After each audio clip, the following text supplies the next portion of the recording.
राग द्वेष विमुक्ते तु विषयानिन्द्रिय चरण आत्मवश्ये विधेय आत्मा प्रसादम अधिगच्छति।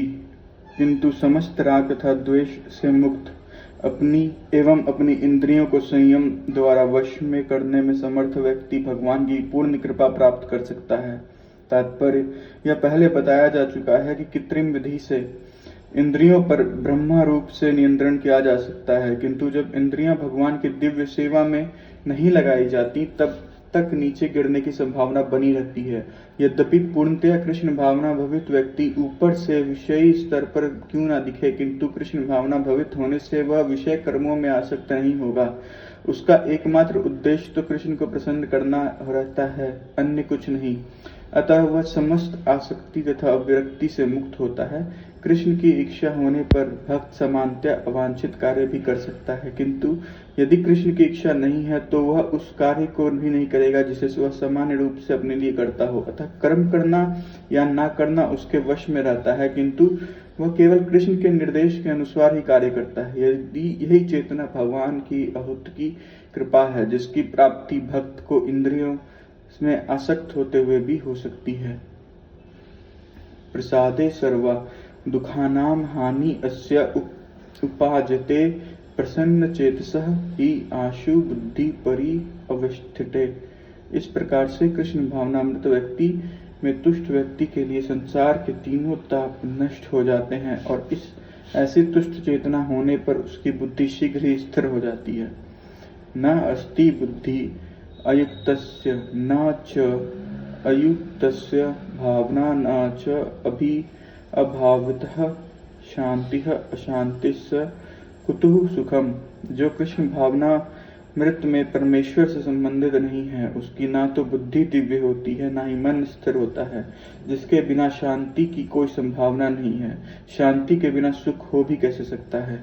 तात्पर्य, कृष्ण भावना भवित हुए बिना शांति की संभावना नहीं हो सकती। अतः 5वें अध्याय में इसकी पुष्टि की गई है कि जब मनुष्य यह समझ लेता है कि कृष्ण ही यज्ञ तथा तपस्या के उत्तम फलों के एकमात्र उपभोक्ता हैं और समस्त ब्रह्मांड के स्वामी हैं तथा वह समस्त जीवों के असल मित्र हैं, तभी उसे वास्तविक शांति मिलती है। अतः यदि कोई कृष्ण भावना भवित नहीं है तो एक उसके मन में कोई अंतिम लक्ष्य नहीं हो सकता। मन की चंचलता का एकमात्र कारण अंतिम लक्ष्य का अभाव है। जब मनुष्य को यह पता चल जाता है कि कृष्ण ही भोक्ता है, स्वामी तथा सबके मित्र हैं, तो स्थिर चित्त होकर शांति का अनुभव किया जा सकता है। अतएव जो कृष्ण से संबंध न रखकर कार्य में लगा रहता है, वह निश्चय ही सदा दुखी तथा अशांत रहेगा, भले ही वह जीवन में शांति तथा आध्यात्मिक उन्नति का कितना ही दिखावा क्यों न कर ले। कृष्ण भावनामृत स्वयं प्रकट होने वाले शांतिमयी अवस्था है, जिसकी प्राप्ति कृष्ण के संबंध से ही हो सकती है। इंद्राण्याम ही चरताम यतः मनः अनुविद्यते तत् अस्य हरतः प्रज्ञाम वायु नवाम इव अभ्यासी। जिस प्रकार तालाब में तैरती नाव को प्रचंड वायु दूर बहा ले जाती है, उसी प्रकार विचरणशील इंद्रियों में से कोई एक जिस पर मन निरंतर लगा रहता है, मनुष्य की बुद्धि को हर लेती है। तात्पर्य, यदि समस्त इंद्रियां भगवान की सेवा में ना लगी रहें और यदि इनमें से एक भी अपनी तृप्ति में लगी रहती हैं, तो वह भक्त को दिव्य प्रगति पथ से विपथ कर सकती है। जैसा कि महाराज अम्बरीशीष ने जीवन में बताया गया है, समस्त इंद्रियों को कृष्ण भावनामृत में लगा रहना चाहिए, क्योंकि मन को वश में करने की यही एक सरल विधि है। तस्मात् यस्यः महाब्रह्मो निर्गृहीतानि सर्वशः इंद्राणि इंद्रिय अर्थोभ्यः तस्य प्रज्ञा प्रतिष्ठिता।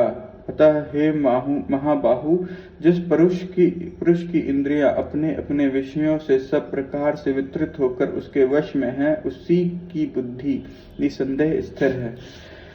कृष्ण भावनामृत के द्वारा या सारी इंद्रियों को भगवान की दिव्य प्रेमा भक्ति में लगाकर इंद्र तृप्ति की बलवती शक्तियों को दमित किया जा सकता है। जिस प्रकार शत्रुओं का दमन श्रेष्ठ सेना द्वारा किया जाता है, उसी प्रकार इंद्रियों का दमन किसी मानवीय प्रयास द्वारा नहीं, अपितु उन्हें भगवान की सेवा में लगाकर किया जा सकता है।